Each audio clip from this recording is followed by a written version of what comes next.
দর্শক স্বাগত জানাচ্ছি দীপ্ত টেলিভিশনের বিশেষ talk show N Mohammad presents the hot সিটে।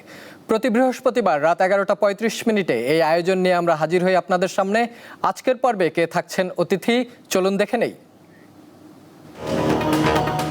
বাংলাদেশের সাংবাদিকতা ও কূটনীতির এক অনন্য সমীকরণের নাম আকবর হোসেন। 2 দশকেরও বেশি সময় ধরে বস্তুনিষ্ঠ সংবাদ আর তীক্ষ্ণ বিশ্লেষণে তিনি জয় করেছেন কোটি মানুষের আস্থা। সাধারণ মানুষের কাছে তিনি মূলত বিবিসি বাংলার সেই বিশ্বস্ত কণ্ঠস্বর, যিনি সত্য প্রকাশে ছিলেন আপোষহীন। 2003 সালে দ্য ডেইলি স্টারে হাতেখড়ি। এরপর দীর্ঘ 20 বছর বিবিসি বাংলায় জ্যেষ্ঠ সাংবাদিক হিসেবে জটিল সব ইস্যু সহজ ভাষায় তুলে ধরে হয়েছেন সর্বমহলে প্রশংসিত। সাংবাদিকতার গণ্ডি পেরিয়ে 2024 সালে তিনি গ্রহণ করেন এক নতুন চ্যালেঞ্জ। লন্ডনে বাংলাদেশ হাই কমিশনের প্রেস মিনিস্টার হিসেবে দায়িত্ব নেন। তবে 2026 সালে এপ্রিলে এক অভাবনীয় সিদ্ধান্তে বিশ্বকে চমকে দেন তিনি। উচ্চপদস্থ কূটনৈতিক আসন ছেড়ে হঠাৎ পদত্যাগ করেন আকবর হোসেন। দেশের পরিবর্তিত রাজনৈতিক প্রেক্ষাপট, জাতীয় স্বার্থের নবমূল্যায়ন এবং বহির্বিশ্বে বাংলাদেশের ভাবমূর্তি পুনর্গঠনে সরাসরি কাজ করার লক্ষ্যেই তার এই সাহসী প্রত্যাবর্তন। কিন্তু প্রশ্ন থেকেই যায়, কূটনীতির গ্ল্যামারাস জগৎ ছেড়ে কেন তার এই শিকড়ে প্রত্যাবর্তন? ক্ষমতার গণ্ডি পেরিয়ে সাংবাদিকতায় তার এই ফিরে আসা কি নতুন কোনো উদ্দীপনার ইঙ্গিত? এই প্রশ্নগুলোর মুখোমুখি করতেই আজকের দ্য হট সিটে সাংবাদিক ও সাবেক প্রেস মিনিস্টার আকবর হোসেন।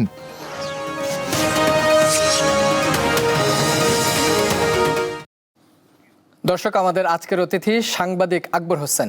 আকবর হোসেন, আপনাকে দীপ্ত টেলিভিশনের স্টুডিওতে স্বাগত জানাচ্ছি। যেহেতু দীর্ঘদিন সাংবাদিকতা করেছেন, সাংবাদিকতা পরিচয় দিয়েই শুরু করতে চাই। মাঝখানে অল্প কিছুদিনের জন্য কূটনৈতিক জায়গাটাই বলবো, প্রেস মিনিস্টার, সেখান থেকে আবার পদত্যাগও করলেন। একদমই কি ব্যক্তিগত কারণে নাকি পেশাগত কোনো দ্বন্দ্ব তৈরি হয়েছিল? না, এটা মূলত ব্যাপারটা ছিল আমার ব্যক্তিগত এবং পারিবারিক কারণ। পারিবারিক কারণটা হচ্ছে আমার এখানে পরিবারে কিছু অসুস্থতাজনিত ব্যাপার আছে, তো সেই জন্য আমার ঢাকায় থাকা উচিত।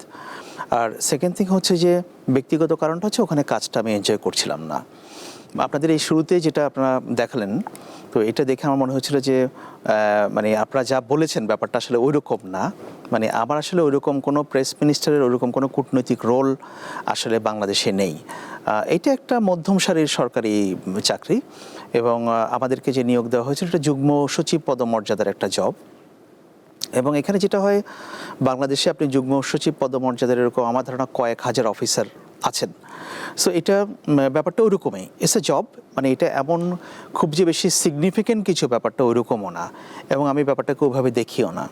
যেহেতু আমি সেখানে গিয়ে আমি দেখলাম যে ওইখানকার যে কাজ, প্রথম কথা সেখানে তেমন কোনো কাজ নাই, যেটা আমি নিজেই ব্যাখ্যা করেছি। এবং কাজ না থাকার কারণে আসলে দীর্ঘদিন যদি আপনার কাজ না থাকে তাহলে আপনি যে কোনো রোলে কমফোর্টেবল থাকতে পারবেন না। আর আমরা যেহেতু সাংবাদিকতা করেছি দীর্ঘ সময় ধরে, আমাদের একটা সার্টেন টাইম, একটা ব্যস্ততা বা নতুন কিছু করা বা কিছু ক্রিয়েটিভ ওয়েতে চিন্তা করার অনেক বিষয় থাকে। তো সেখানে আমি ওই জিনিসটা করতে পারছিলাম না, সেটা নাই। আর টুকিটাকি কাজ যেটাও থাকতো, তো সেটা মনে হচ্ছিল যে সেটা আসলে এটা আমার রোল না, আমি এটার জন্য না। তো এইসব কারণে এক পর্যায়ে আমি মনে করেছি যে আমার আসলে এখান থেকে সরে আসা উচিত। কারণ হয়তো আপনি প্রশ্ন করতে পারেন, যদি আপনার কাজ ভালোই না লাগলো তাহলে আপনি 1 বছর রইলেন কেন? 1 বছর থাকার এখানে কিছু ব্যাপার আছে। ব্যাপারটা এরকম যে আপনি ওইসব শহরে গেলে আপনি যদি একটা বাসা ভাড়া করেন, সেই বাসা আপনি 1 বছরের কমে কোথাও কন্ট্রাক্ট আপনি পাবেন না। পাবেন, কিন্তু সেটা হচ্ছে আপনাকে দূরের দিকে যেতে হবে। বা আমি যখন নিয়েছি তখন এটা চট করে 1 বছরের জন্য নিয়েছি, এবং সেটা শেষ না করে আসলে আমি ফিরতেও পারছিলাম না। কারণ আমি যদি চুক্তি শেষ হওয়ার আগেই যদি বাসা ছেড়ে দেই, বা সেখানে টেলিফোন লাইন নেওয়া, অন্যান্য বিষয়াদি, ইউটিলিটিস, এগুলো অনেক ব্যাপার থাকে আর কি, গুছিয়ে আসতে সময় লাগে। So the moment I completed 1 ইয়ার, এবং আমার ওই বাধ্যবাধকতাগুলো যখন শেষ হয়ে গেছে, তখন আমি ভাবলাম যে আমি আসলে এটা থেকে চলে আসব, কারণ আমি এখানে আর কমফোর্টেবল হচ্ছি না। That was the reason. বিভিন্ন দেশেই যারা প্রেসে কাজ করেন, আমাদের মন্ত্রণালয়গুলোতে বা হাই কমিশনগুলোতে, সেখানে দেখা যায় প্রেস সেক্রেটারি এই শব্দটা ব্যবহার করা হয়। প্রেস মিনিস্টার এই পদটা বা এই শব্দটা কি শুধু লন্ডনের জন্যই প্রযোজ্য, নাকি বাংলাদেশের অন্য অন্য দূতাবাসগুলোতেও প্রেস মিনিস্টার নামে এই পদটি রয়েছে? আপনার জানা আছে কিনা? মানে মিনিস্টারটা হচ্ছে এটা একটা মানে পদক্রম আর কি। যেমন ধরেন second secretary, third secretary, first secretary, এরকম থাকে। তারপর হচ্ছে কাউন্সিলর, মিনিস্টার। তো এটা হচ্ছে প্রেস উইংটা হচ্ছে এটা মিনিস্টার র্যাঙ্কের পদমর্যাদা, যেটা শুধু বাংলাদেশের দিল্লি, লন্ডন এবং ওয়াশিংটন এই 3টা জায়গায় এটা আছে। কারণ যেহেতু দিল্লি, লন্ডন এবং ওয়াশিংটন বাংলাদেশের জন্য গুরুত্বপূর্ণ কূটনৈতিকভাবে এবং মিশনটাও বড়, সব মিলিয়ে ওটা ওইখানে আছে আর কি। আর অন্যান্য জায়গায়ও আছে, যেমন ধরেন সেটা মিনিস্টার প্রেস বা প্রেস মিনিস্টার হিসেবে নেই, যেমন ফার্স্ট সেক্রেটারি প্রেস আছে, যেমন কলকাতায় আছে যেটা ডেপুটি হাই কমিশন।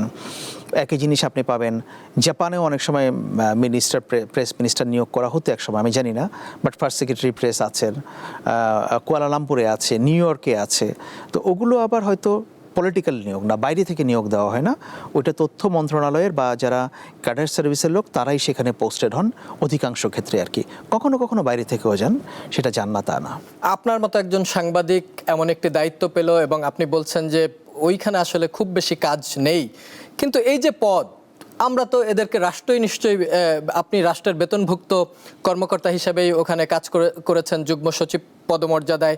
তো কাজ যদি না থাকে তাহলে আমরা এই পদগুলোকে কেন পালি? রাষ্ট্রের টাকা কেন খরচ হয়? বা যেইটুকু ন্যূনতম কাজ আছে সেইটুকু কাজ আসলে কি? দেখুন, এটা একটা বড় প্রশ্ন আপনি করেছেন যে আপনি আমাদের গভর্নমেন্ট সিস্টেম যদি দেখেন, সিভিল সার্ভিসে বা বিভিন্ন জায়গায় একটা ইমব্যালেন্স আছে। আমি বলবো না যে গভর্নমেন্ট সিস্টেমে সব জায়গায় লোক বেশি, আমাদের এমনিতেই মাথাভারী প্রশাসন। আপনি দেখবেন যে কোথাও হয়তো 5 জন লোকের দরকার, ওখানে 10 জন লোক কাজ করে। এবং গভর্নমেন্ট সিস্টেম আপনি এরকমও দেখবেন যে আছে যে শুধু সারাদিনে 3টা সিগনেচার করে, 3টা সাইন করে, আর যাবতীয় কাজ কিন্তু নিচের দিক থেকে এগুলোকে গুছিয়ে দেওয়া হয়। আর অনেক ডিপার্টমেন্ট আছে তারা আসলে আন্ডারস্টাফড। যেমন আপনি পুলিশের কথা যদি ধরেন, বাংলাদেশে আর অনেক পুলিশ দরকার, বাংলাদেশে আর অনেক ডক্টর দরকার, বাংলাদেশে হয়তো আরও অনেক প্রকৌশলী দরকার। কিন্তু আমাদের ডে টু ডে অ্যাফেয়ার করার জন্য বা এই সাধারণ যেগুলোতে হয়তো আমার এক্সপার্টিস নলেজ ওরকম প্রয়োজন নাই, সেখানে হয়তো আমার এত লোকের প্রয়োজন নাই। তো এটা আসলে নির্ভর করে যে মানে ব্যালেন্স করাটা, কোথাও কম কোথাও বেশি। আর পার্টিকুলারলি আপনি একটা যেটা প্রশ্ন করেছেন ওখানে কী কাজ ছিল, ওইখানকার কাজটা তো মূলত হাই কমিশন কেন্দ্রিক। ধরুন হাই কমিশনের কোনো ইভেন্ট হলো, কোনো প্রোগ্রাম হলো, বা হাই কমিশনারের সঙ্গে কোনো দেখা হলো, বা উনি কোনো মিটিংয়ে গেলেন, বা উনি কোনো স্পিচ দিলেন, তো এগুলোই হচ্ছে মূলত সেটা কাজ। মূলত এটা হচ্ছে কি যে সরকারি কাজ যেরকম আর কি, ধরেন ওটা ধারাটা হচ্ছে যে সরকারি কাজের ধারা। তো সেটার সঙ্গে তো আমাদের অভ্যস্ততা হতে একটু সময় লাগে, বা অনেক সময় হয়ও না। এখন মূল বিষয় হচ্ছে যে ওই কাজও যে আবার প্রতিদিন থাকে ব্যাপারটা তা না। হয়তো আপনি দেখবেন যে সপ্তাহে 2 দিন আছে, বা 10 দিনে 2 দিন, বা মাসে 3 দিন এরকম। কিন্তু যেহেতু সরকার একটা সিস্টেমের মধ্যে চলে, আপনি চাইলেও ওখানে ওই সিস্টেম ব্রেক করে অনেক কিছু আপনার করা সম্ভব না। হয়তো আপনি টুকিটাকি করতে পারবেন, যেমন আমি যেটা চেষ্টা করেছিলাম যে ওখানে একটা ডিজিটাল প্রেজেন্স বাংলাদেশ হাই কমিশনের তৈরি করা, নতুন প্রেক্ষাপটে সব কিছু মিলিয়ে। কিন্তু মানে ধরেন সেটা আমাদের ওইটা ওই অর্থে যে খুব বড় কাজ, ব্যাপারটাকে ওইরকমও বলা যাবে না আর কি।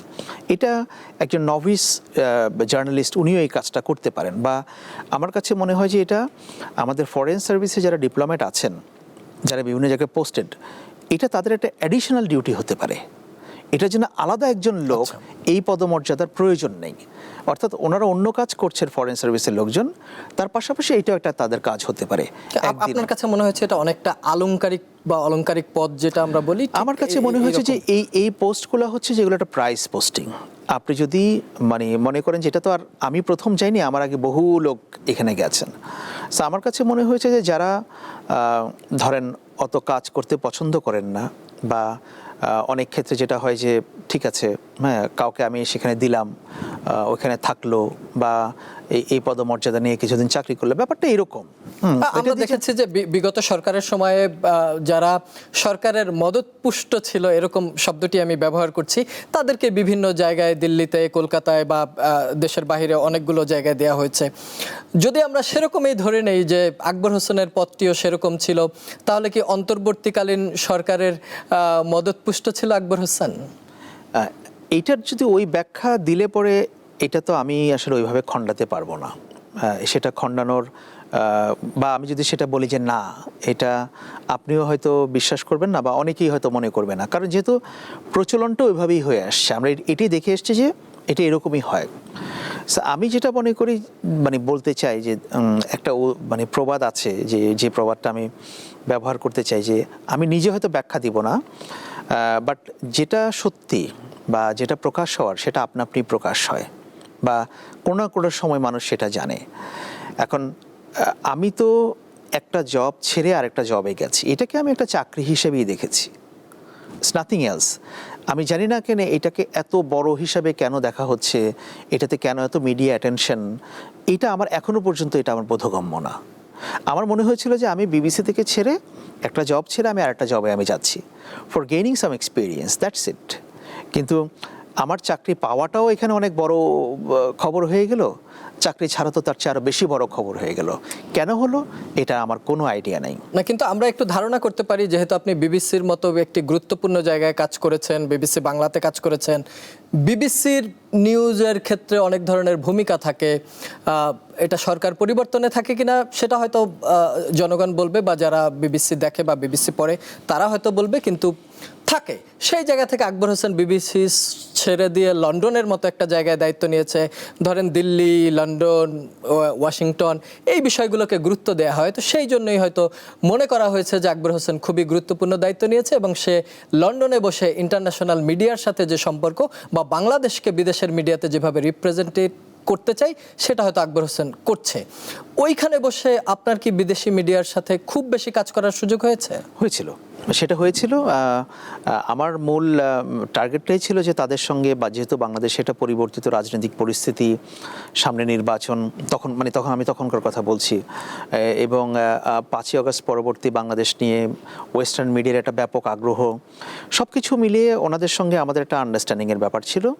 এবং আমি যেহেতু বিবিসিতে কাজ করতাম, সেখানে আমার পুরনো বন্ধুরা বা সহকর্মীরা আছেন, তারা আমাকে বিভিন্ন লোকজনের সঙ্গে পরিচয় করে দিয়েছেন, অনেকের সঙ্গে আমার আগে থেকে পরিচয় ছিল। সো আমরা তাদেরকে নানাভাবে ফ্যাসিলিটেট করেছি, তাদের সঙ্গে যোগাযোগ করেছি, কিন্তু এগেন সেটা কিন্তু ডে টু ডে অ্যাফেয়ার না। আচ্ছা, আমি একটি লিঙ্ক ধরে একটি প্রশ্ন করতে চাই। আপনি লন্ডনে নিয়োগ পেলেন, অন্তর্বর্তী সরকারের উপদেষ্টা লন্ডনে গেলেন, তারেক রহমান সাহেব লন্ডনে ছিলেন, তাদের সাথে আলোচনা হলো। সেখানে বসেই কি ডিল হয়ে গেল কিনা আগামী নির্বাচন কেমন হতে পারে বা রাজনৈতিক সমঝোতাটাই কোন দিকে যেতে পারে, এবং সেটা আকবর হোসেনও তার সঙ্গে জড়িত, বিষয়টা এরকম কিনা? আমি কাকতালীয়ভাবে মেলাচ্ছি। না, মেলাতেই পারেন, মেলাতে তো আর কোনো অসুবিধা নাই। এখানে কোনো আমাদের সমাজে তো এখন এমন একটা প্রবণতা তৈরি হয়েছে যে কোনো কিছু মেলাতে কোনো কিছুর এভিডেন্সেরও প্রয়োজন নাই, যে কেউ যে কোনো কিছু মেলাতে পারে, কোনো সমস্যা নাই।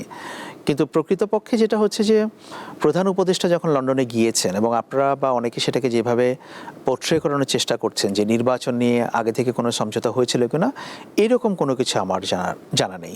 এটা ছিল নেহায়েত একটা সৌজন্য সাক্ষাৎ, কারণ যেহেতু প্রফেসর ইউনূসের সঙ্গে তারেক রহমান সাহেব বর্তমান প্রধানমন্ত্রী, তখন তো তিনি প্রধানমন্ত্রী ছিলেন না, বহু বছর ধরে ওনারদের সঙ্গে সামনাসামনি দেখা হয়নি। সো উনি যেহেতু লন্ডনে গিয়েছেন, বাংলাদেশের একটা বড় পলিটিক্যাল পার্টির লিডার হিসেবে তারেক রহমান সাহেব যেহেতু ওখানে থাকেন, সো ওনার সঙ্গে একটা সৌজন্য সাক্ষাৎ হয়েছে। বিভিন্ন বিষয় নিয়ে ওনারা কথা বলেছিলেন, তখন বিএনপিরও কিছু দাবি দেওয়া ছিল, সেগুলো প্রধান উপদেষ্টা শুনেছেন, উনি পরবর্তীতে এখানে এসে সমন্বয় করেছেন, ব্যাপারটা ওইরকম, এর বাইরে এখানে আর কোনো কিছু নাই। জাতীয় নির্বাচনের সময় আপনি লন্ডনেই ছিলেন, কতটুকু চ্যালেঞ্জ ছিল আন্তর্জাতিক মিডিয়ার সাথে নির্বাচনের গ্রহণযোগ্যতা, বৈধতা, এই আন্দোলনের পরবর্তী গণতান্ত্রিক পরিবেশ তৈরি হওয়া, আমাদের রাজনীতিতে যেভাবে বিভাজন থাকে সেই জায়গাগুলো থেকে উন্মুক্ত গণতন্ত্রের পরিবেশ বিদেশের মানুষদেরকে বোঝানো কতটুকু চ্যালেঞ্জ ছিল আপনার জন্য? না, এটা চ্যালেঞ্জ ছিল না, কারণ হচ্ছে কি, আমরা কোনো কিছু চাইলে একটা ক্লোজ ডোর মিটিংয়ে বোঝাতে চাইলেই তারা বুঝবে না। মানুষ সবসময় বিশ্বাস করে যেটা সে নিজ চোখে দেখে। সো আমাদের কাজটা ছিল যে আমরা জার্নালিস্টদেরকে ফ্যাসিলিটেট করতাম যে তোমরা বাংলাদেশে যাও, গিয়ে দেখো, কথা বলো লোকজনের সঙ্গে, then you get an idea. এবং আমি যতদিন সেখানে ছিলাম, যে কোনো ফরেন মিডিয়ার জার্নালিস্ট, ব্রিটিশ মিডিয়ার জার্নালিস্ট, তারা যখনই অ্যাপ্লাই করেছে ভিসার জন্য, আমরা তাদেরকে উইদিন 3 days আমরা ভিসা দিয়েছি, 3 দিনে। এবং আমরা আরও যেটা করেছি, ধরেন তারা ভিসা অ্যাপ্লিকেশনটা দিয়ে গেছে, হয়তো সে আসতেও পারেনি, তার পাসপোর্ট আমরা পৌঁছে দিয়েছি। এবং তারা কখনোই ফিল করে নাই যে বাংলাদেশে হাই কমিশনে ভিসার জন্য অ্যাপ্লাই করলে এখানে 15 দিন 20 দিন এখানে ওয়েট করতে হবে, যেটা আগে করা হতো যে ওখানে কোনো জার্নালিস্ট অ্যাপ্লাই করলে এটা ঢাকায় পাঠিয়ে দেওয়া হতো পররাষ্ট্র মন্ত্রণালয়ে এবং এটা সপ্তাহের পর সপ্তাহ এখানে পড়ে থাকতো। কিন্তু আমি যতদিন পর্যন্ত ওখানে ছিলাম কোনো ইন্টারন্যাশনাল মিডিয়ার জার্নালিস্টের ভিসা পেতে 3 দিনের বেশি সময় লাগেনি এবং আমি এটা সবসময় ফ্যাসিলিটেট করেছি যে কুইকেস্ট টাইমে ভিসা, কারণ আমি মনে করি যে বাংলাদেশ নিয়ে দূর থেকে দেখার চেয়ে কাছে এসে দেখা ভালো। তারা বাংলাদেশে আসুক, দেখুক, আমিও তাদের ব্রিফ করতাম, তারা বাংলাদেশে এসে দেখে যেত, তারা মিলিয়ে যেত, তাদের সঙ্গে আমার যোগাযোগ থাকতো। সো এইটা আমরা করেছি একটা কাজ, যাতে করে বাংলাদেশ সম্পর্কে কারো নেগেটিভ ধারণা তৈরি না করা হয়। দেখুন, আপনি যদি কোনো একজন সাংবাদিকের ভিসা আপনি আটকাতে চান, আটকে কি কোনো লাভ আছে এখনকার যে ইন্টারনেটের যুগে? আপনি যতই ভিসা আটকান, সে কিন্তু লন্ডনে বসে, ওয়াশিংটনে বসে বাংলাদেশ থেকে যে কেউ তাকে ভিডিও করে পাঠিয়ে দিতে পারবে, যে কেউ তাকে একটা ভয়েস রেকর্ড করে দিয়ে পাঠিয়ে দিতে পারবে, পারবে না? তো তার জন্য কিন্তু এখানে আসারও দরকার নাই, বরং সে আসলে পরে সুবিধা, এখানে সে আসলে পরে সে দেখবে যে বাংলাদেশের অনগ্রাউন্ডে কি হচ্ছে, তখন তার অনেক কিছু সম্পর্কে তার যে ভুল ধারণা এটা ভাঙবে। কিন্তু কেন জানি আমাদের সরকারি সিস্টেম এটা বুঝতে চায় না। আমি জানি না এখন নতুনভাবে কি হবে, কিন্তু আমি যতদিন ছিলাম এই 1 বছর, যেটা আপনাকে বললাম যে বাংলাদেশ সম্পর্কে বাংলাদেশ হাই কমিশনে এসে কেউ কোনো ফরেনার ভিসার জন্য ঘুরেছে সাংবাদিক, হ্যাঁ, এটা হয়নি, এটা আমরা হতে দেই। 24-এর আন্দোলনের সময় তো এমনটি হয়েছে, পুলিশ যখন সাজোয়া যান, ইউএন এর সাইন নেওয়া সাজোয়া যান নিয়ে আন্দোলনকারীদের উপরে আক্রমণ করেছে, তখন সেই ছবি কিন্তু এখান থেকেই বিদেশে পাঠিয়ে দেওয়া হয়েছিল। সবই যাবে, আপনি কোনো কিছু আটকাতে পারবেন না। তার মানে আমি ভিসা না আটকে যতটা সহজ হয় যে সাংবাদিকদের প্রবেশ। একটা প্রশ্ন করে বিরতিতে যেতে চাই। সাংবাদিক হিসেবে আপনি সবাইকে প্রশ্ন করেছেন, কিন্তু যখন আপনি ছোট্ট সময়ের জন্য হলেও কূটনীতিতে, আপনাকে নিশ্চয়ই উত্তর অন্যের কাছে না চেয়ে নিজেকে উত্তর দিতে হয়েছে, এই জায়গাটা কেমন লেগেছে? না, এরকম হয়নি যে আমাকে উত্তর দিতে হয়েছে, কারণ আমি তো সেখানে হাই কমিশনার ছিলাম না, আমি অ্যাম্বাসেডরও না, এবং কোনো ফোরামে গিয়ে আমাকে ডিফেন্ড করতে হতো না। আমার কাজ যেগুলো ছিল প্রেস রিলেটেড, ওটা মোর অর লেস ইনফর্মাল, সেটা আমি কোনো ফর্মাল ফোরামে গিয়ে আমাকে কোনো কিছু বলতে হয়নি, সে ভূমিকা আমার ছিল না। আসলে প্রেস মিনিস্টারের রোলটা সেরকম না, এটা আমাদের একটা ভুল ধারণা যে তাদের সেই ভূমিকা থাকে। প্রেস মিনিস্টারের এ ধরনের কোনো রোলই থাকে না। মানুষ যেটা বিশ্বাস করে যে একটা বোধহয় অনেক বড় পদ, কিন্তু এই পদের আসলে কার্যক্রম যে এত সীমিত, এটা নিশ্চয়ই আমাদের জানা ছিল না। আপনার মাধ্যমে দর্শক জানলো, এই জন্য আপনাকে ধন্যবাদ জানাচ্ছি। একটু স্বাধীন গণমাধ্যমে ফিরতে চাই। বাংলাদেশে গত 16-17 বছরের গণমাধ্যমের যে আকুতি ছিল, সেই জায়গা থেকে নিশ্চয়ই গণমাধ্যম অনেকটা বের হয়ে এসেছে। নতুন সরকার গঠন হলো, এখন কি মত প্রকাশের স্বাধীনতা থাকবে বলে মনে হয়, নাকি এখানেও কোনো বাধ্যবাধকতা এসে যুক্ত হবে? দেখুন, মত প্রকাশের স্বাধীনতা কিন্তু আপনাকে কেউ দিয়ে দিবে এটা মনে করার কোনো কারণ নেই। মত প্রকাশের স্বাধীনতা একজন সাংবাদিককে অ্যাচিভ করতে হয়। এখন আমি যদি আগে থেকেই নিজের মধ্যে একটা সেলফ সেন্সরশিপ আমি গ্রো করি এবং সেটাকে আমি লালন করি, এটা তো কেউ ভাঙতে পারবে না। এবং আমরা দেখেছি যে আমাদের গণমাধ্যমের একটা প্রবণতা হচ্ছে আমরা আগে থেকেই সারেন্ডার করে বসি। আপনি আগে থেকে সারেন্ডার করবেন কেন? সরকারের কাজ সরকার করবে, সরকার সবসময় বলবেই তার পক্ষে কথা বলার জন্য। এটা শুধু বাংলাদেশের সরকার না, এটা পৃথিবীর সব দেশের সরকারেরই এই রোলটা থাকে। আপনি দেখতে পাচ্ছেন না প্রেসিডেন্ট ট্রাম্প বা আমেরিকায় কি হচ্ছে, তাই না? ওপেন হুমকি দিচ্ছে। তো তাই বলে কি আমেরিকান জার্নালিস্টরা তাদের সাংবাদিকতা করা ছেড়ে দিয়েছে? তারা বলছে যে ভাই আমাকে গোয়েন্দা সংস্থা হুমকি দেয়? হয়তো দিচ্ছে না, আমাদের এখানকার ব্যাপারটা এরকম না। এখানে আমাদের সমস্যাটা হচ্ছে কি জানেন, সাংবাদিকদের একটা ইন্টারনাল প্রবলেম আছে। এটা হয়তো শুনতে খারাপ লাগবে, কারণ আমরা যারা সাংবাদিকতা করি, আমরা বেশিরভাগই আমরা শুধুই সাংবাদিক না, সাংবাদিকতার বাইরে আমাদের আরও বাড়তি পেশা থাকে। আমরা সাংবাদিকতাটাকে অনেকেই ব্যবহার করেন তার ওই পেশাকে আরও উত্তরোত্তর সমৃদ্ধি করার জন্য। তা আপনি যদি কারো কাছ থেকে সেই সুবিধা নেন, তাহলে কিন্তু আপনার নৈতিকভাবে আপনি পরাজিত হয়ে যান। আপনি যদি শুধুই সাংবাদিকতা করেন আর অন্য কোনো কিছু না করেন, এবং আপনার ইন্টেনশন যদি অনেস্ট হয় যে ভাই আমি মানে ক্ষমতাকে প্রশ্ন করব, আমি যা ঘটছে তাই বলবো, আমার ফ্যাক্ট বেসড অ্যানালিসিস হবে, তাহলে আপনার ভয় পাওয়ার কোনো কারণ নাই। এবং আমি মনে করি না যে বর্তমান যে সরকার আছে, এখনও it's very too early two comment মাত্র 2 মাস হলো, আরও সময় গেলে আমরা বলতে পারবো। কিন্তু বিগত আওয়ামী লীগ সরকারের মতো ওই ব্যাপকতায় পৌঁছাবে এটা আমার কেন জানি বিশ্বাস করতে মন চায় না এখনো পর্যন্ত। সো আসলে ভবিষ্যৎ তো ভবিষ্যতই বলে দিবে। তবে আমি একটা জিনিস বলি কি জানেন, ক্ষমতার একটা আলাদা চরিত্র আছে, মানে ক্ষমতার চরিত্রটাই হচ্ছে ডিফারেন্ট। এটাকে আপনি অন্য কোনো কিছুর সঙ্গে মেলাতে পারবেন না। জাস্ট টেবিলের এপাশ আর ওপাশ, এটা কিন্তু বিরাট পার্থক্য। সো বাংলাদেশে এই যে ক্ষমতার একটা আলাদা চরিত্র, এই ক্ষমতার চরিত্রটা শেষ পর্যন্ত কোথায় গিয়ে কিভাবে বিহেভ করে এটা কিন্তু আগে থেকে অনুমান করা কঠিন। সেই জন্য আমি বলছি যে this is too early two comment, but of course একটা সাম পয়েন্টে গিয়ে আমরা তো নিশ্চয়ই রিয়েলাইজ করবো বা আমরা নিশ্চয়ই বুঝবো যে হ্যাঁ আসলে কি হচ্ছে। তথ্যের যে বিশ্বাসযোগ্যতা, বাংলাদেশের জার্নালিজম যে অবস্থানে এখন আছে, তথ্যের বিশ্বাসযোগ্যতা নিয়ে মানুষের ভিতরে বিভিন্ন ধরনের ধারণা আছে। এই টেলিভিশনকে বিশ্বাস করে তো তাকে বিশ্বাস করে না। বিবিসি বা আগে যেরকম ভয়েস অফ আমেরিকা ছিল, তার খবরের জন্য সবাই উন্মুখ হয়ে থাকতো, বোধহয় ওই জায়গাটাতে আমি সঠিক তথ্যটি পাবো। এবং এই কারণেই হয়তো আমাদের প্রধানমন্ত্রী বা অন্যরা বিবিসি বা রয়টার্স বা বিদেশি মিডিয়াকে ইন্টারভিউ দিতে পছন্দ করেন, তারা দেশি মিডিয়াকে ইন্টারভিউ দেন না। আপনার কি মনে হয় এটা আমাদের মিডিয়ার ব্যর্থতা, নাকি দর্শকদের জায়গা থেকে গ্রহণযোগ্যতার অভাব, কোনটা? একটা গ্রহণযোগ্যতার সমস্যা তো আছেই। সেই সমস্যাটা আমরা নিজেরাই মানে তৈরি করে রেখেছি যে লাল দল, নীল দল, সবুজ দল, হলুদ দল, এটা আমরা প্রকাশ্যেই করি। এবং সাংবাদিকরা তো প্রকাশ্যে রাজনীতির সঙ্গে ইনভলভড হয়ে যাচ্ছেন। সো এটা মানে এই ক্রেডিবিলিটি ক্রাইসিসটা ওই জন্য তৈরি হয়েছে।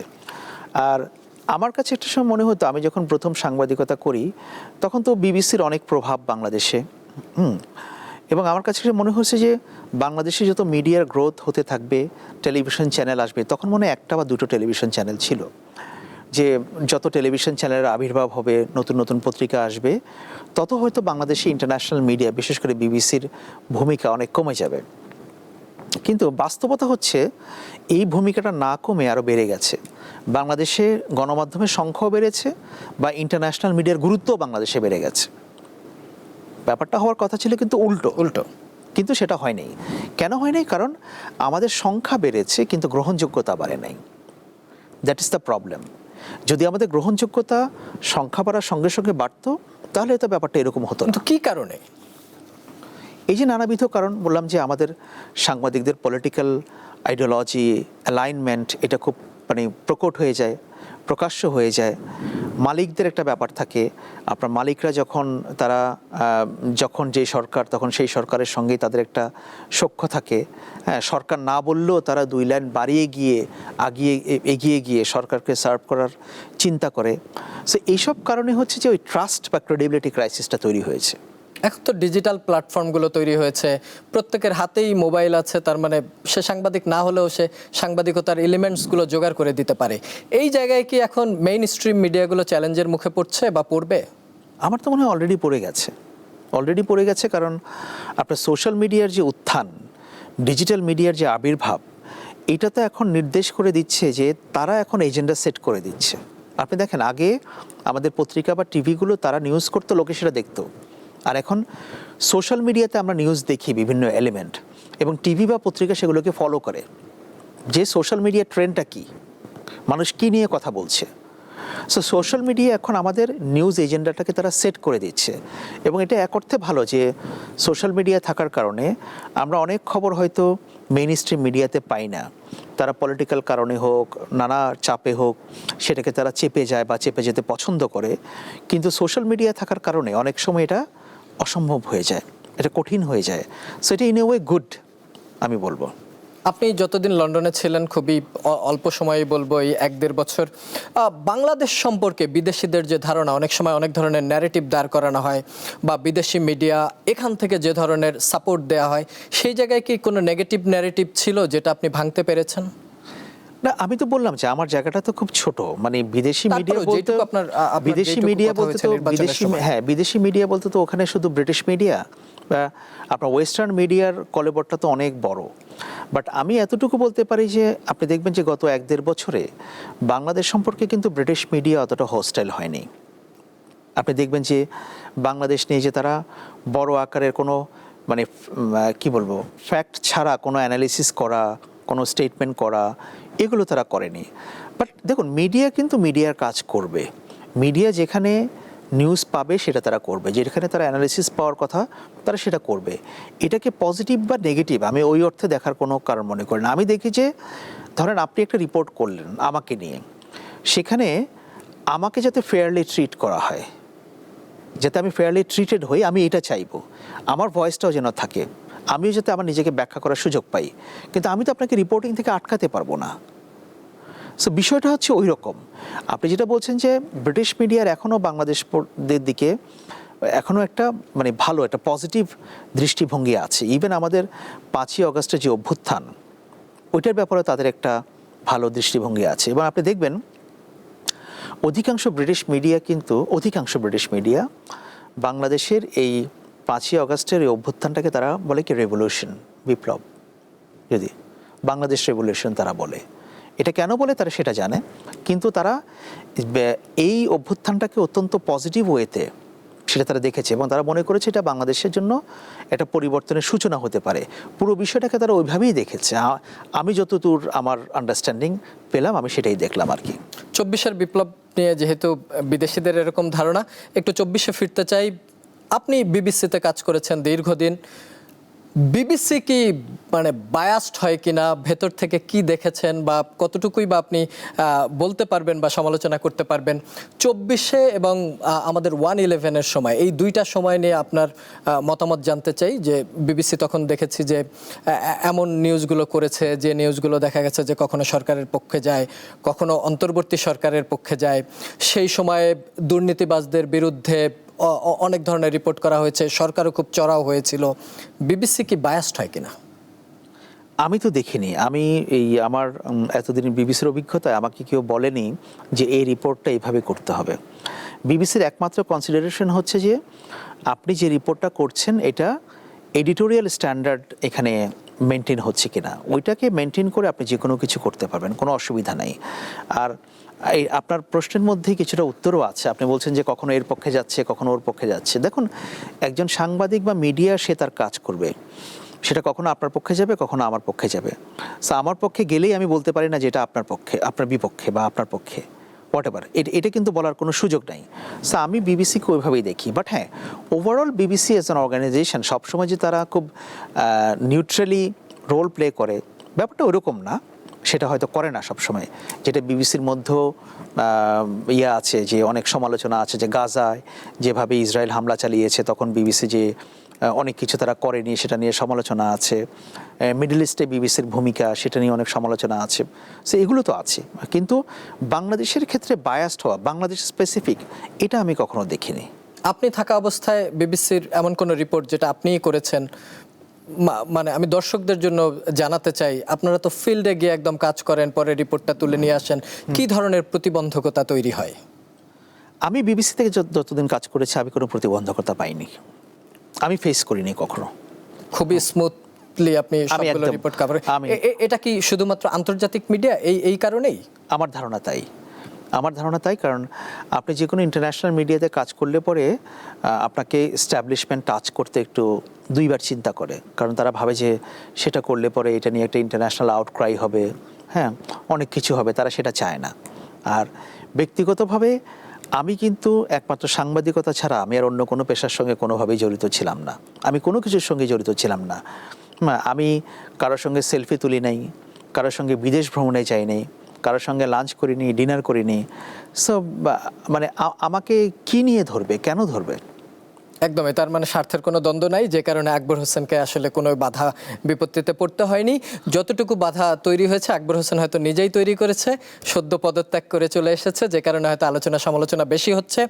সাংবাদিকতা ছেড়ে কূটনীতিতে গেলেন, কূটনীতি ছেড়ে সাংবাদিকতায় আসবেন নাকি অন্য কোনো পেশায় যাচ্ছেন? না, আমি অলরেডি চলে এসেছি, আমি সাংবাদিকতাই করি। আমার এখন প্রাইমারি অবজেক্টিভ হচ্ছে আমি আমার নিজের প্ল্যাটফর্মগুলো সেট আপ করছি, ওইখানে আমি জার্নালিজম করব, প্লাস আমি পলিটিক্যাল কমেন্ট্রি, অ্যানালিসিস এগুলো বিভিন্ন টিভি স্টেশনে বিভিন্ন জায়গায় সেটা আমি করছি। আমি সাংবাদিকতাই করব, আমি এখানেই কমফোর্টেবল, আমি ফুল টাইম সাংবাদিকতা করব।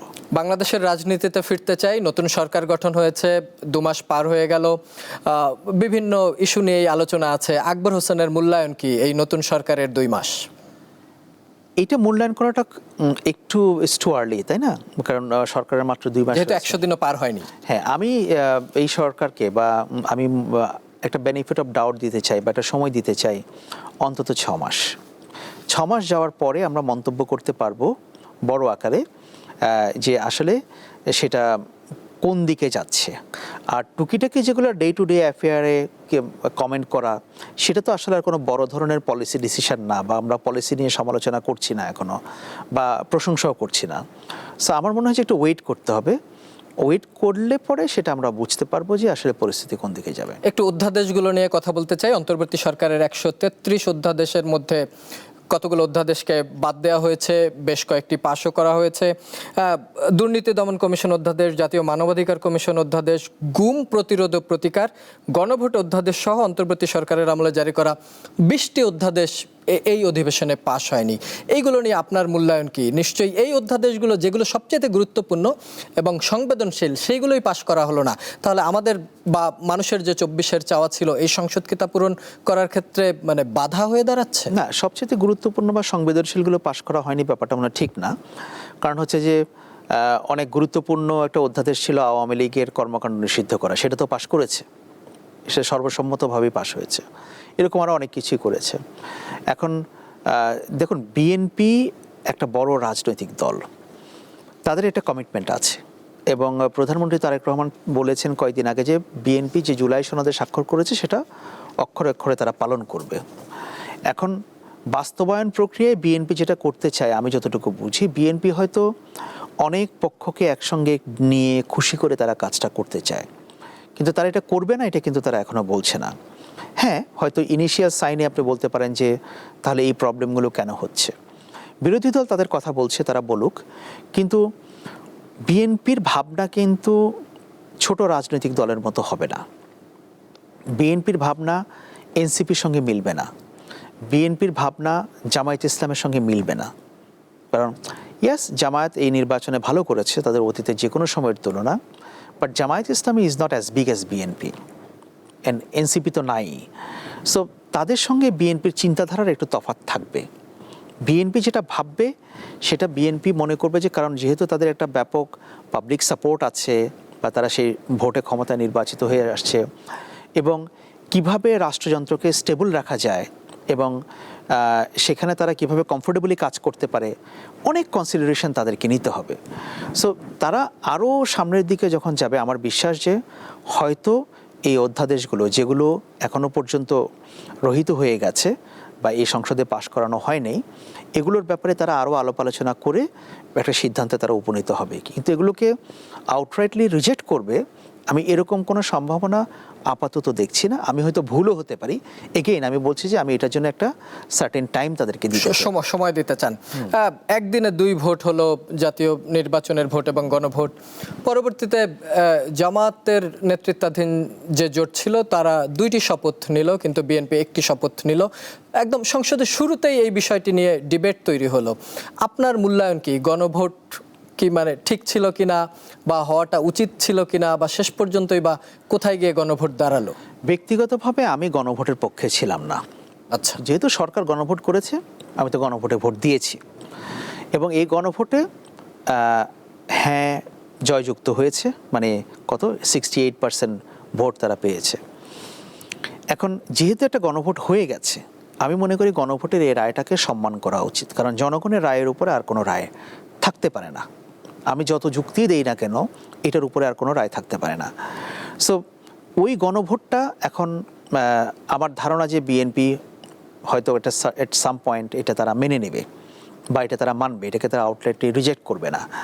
কিন্তু আমার কাছে মনে হয় যে যখন ইন্টারিম গভর্নমেন্টের সময় পলিটিক্যাল পার্টিগুলোর সঙ্গে যখন আলাপ আলোচনা হয়েছিল, বিভিন্ন বিষয়ে যখন সংস্কারের কথা হচ্ছিল, এইটা তারা যেটা করতো, কমিটমেন্টটা নিয়ে একটা সিগনেচার করে জুলাই সনদের মতো এটাকে তারা পাবলিক করে দিয়ে যারা সামনে ক্ষমতায় আসবে তাদের নৈতিকতার উপর জিনিসটাকে ছেড়ে দিলেই পারত। দেশের মানুষ জানতো যে হ্যাঁ এখানে এগ্রিমেন্ট হয়েছে, সো নেক্সট যারা আসবে তারা এটা মানবে।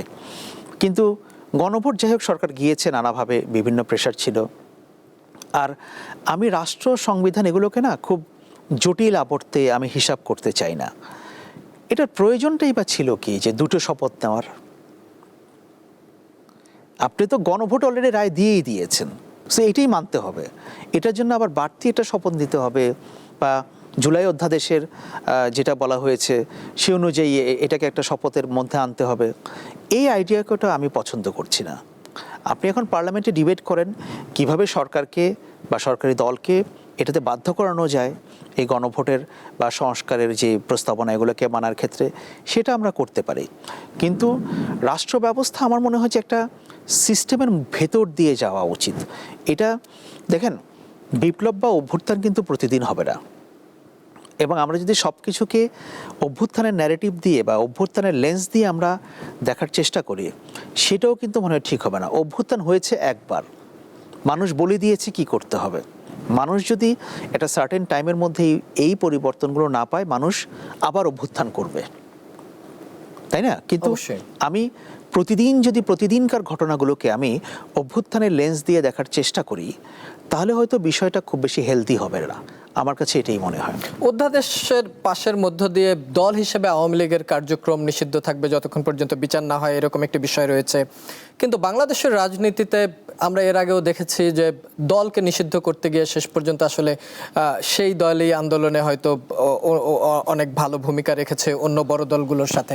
বড় দল ছোট দল বিষয় না, রাজনীতিতে সব দলই সমান। কিন্তু আওয়ামী লীগের যারা ভোটার, তারা তো গত নির্বাচনেও ভোট দিয়েছে।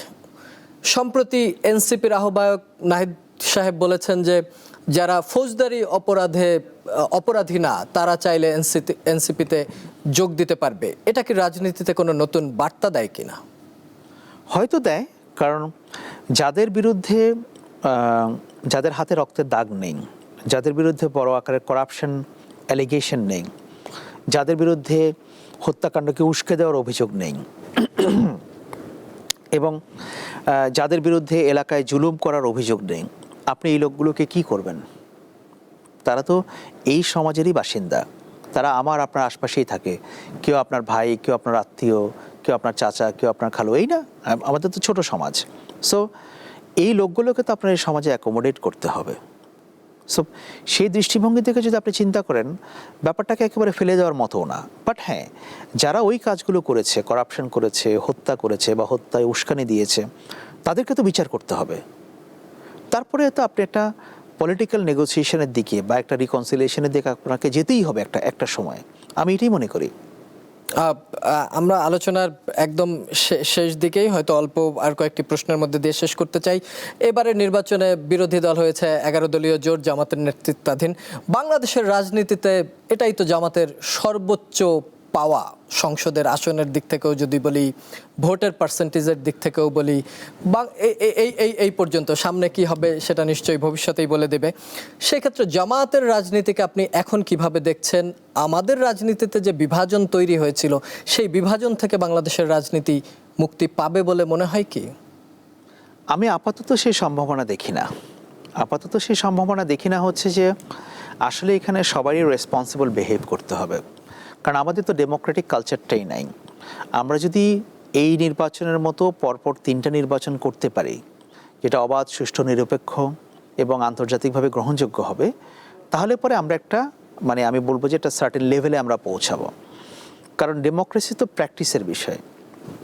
ডেমোক্রেসি কিন্তু এরকম কোনো বিষয় না যে আপনি আজকে বলবেন এটা কালকে বাস্তবায়ন হয়ে যাবেন। এই যে রাজনীতিবিদদের চরিত্র বলেন বা তাদের ডিলিংসের কথা আমি বলছি, তারপরে ধরেন সংসদ কিভাবে পরিচালনা হবে, রাজনীতির ভাষা কি হবে, এগুলো কিন্তু সবই ডেমোক্রেটিক কালচারের অংশ। সো আমার মনে হয় যে ধীরে ধীরে যখন ডেমোক্রেটিক কালচার প্রতিষ্ঠিত হবে, তখন এই জায়গাগুলোতে আপনি উন্নতি দেখতে পারবেন।